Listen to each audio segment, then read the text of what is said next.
Good morning everyone, my name is Sakshi from class 8। आज मैं आप सभी के सामने पाइथागोरस थ्योरम की अवधारणा स्पष्ट करने जा रही हूँ। पाइथागोरस थ्योरम हमारा समकोण त्रिभुज पर लागू होता है, इसलिए हमारा सबसे पहले जानना यही जरूरी है कि समकोण त्रिभुज किसे कहते हैं। समकोण त्रिभुज वह त्रिभुज होता है जिसमें एक कोण 90 डिग्री का होता है, अन्य दो कोण न्यून कोण होते हैं। 90 डिग्री के ठीक सामने वाली भुजा कर्ण होती है और हाँ, यह हमारी सबसे बड़ी भुजा होती है। जिस पर हमारा 90 डिग्री का कोण स्थित होता है उसे लंब कहते हैं और आखिरी भुजा हमारी आधार होती है। पाइथागोरस थ्योरम किसे कहते हैं, अब मैं आपको यह बताऊंगी। समकोण त्रिभुज में सबसे बड़ी भुजा का वर्ग अन्य दो भुजाओं के वर्ग के योग के बराबर होता है।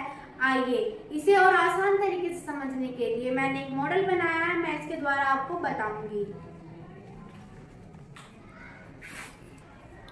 आप देख सकते हैं कि बीच में हमारा समकोण त्रिभुज है। समकोण त्रिभुज की सबसे बड़ी भुजा यानी कि कर्ण के ऊपर एक वर्ग की आकृति बनी हुई है और अन्य दो जो भुजा हैं उनके ऊपर भी वर्ग की आकृति बनी हुई है।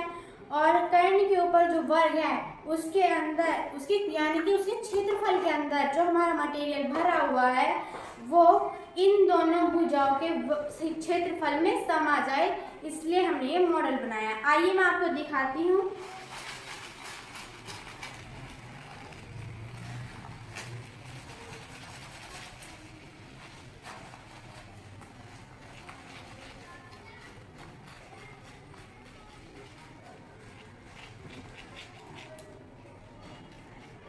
आप देख सकते हैं कि जो हमारा सबसे बड़ी भुजा के वर्ग के क्षेत्रफल के अंदर मटेरियल था वो अन्य दो भुजाओं के वर्ग के क्षेत्रफल के अंदर समा चुका है।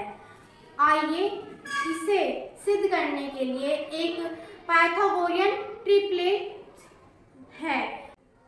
आइए हम जानते हैं पाइथागोरियन ट्रिपलेट के बारे में।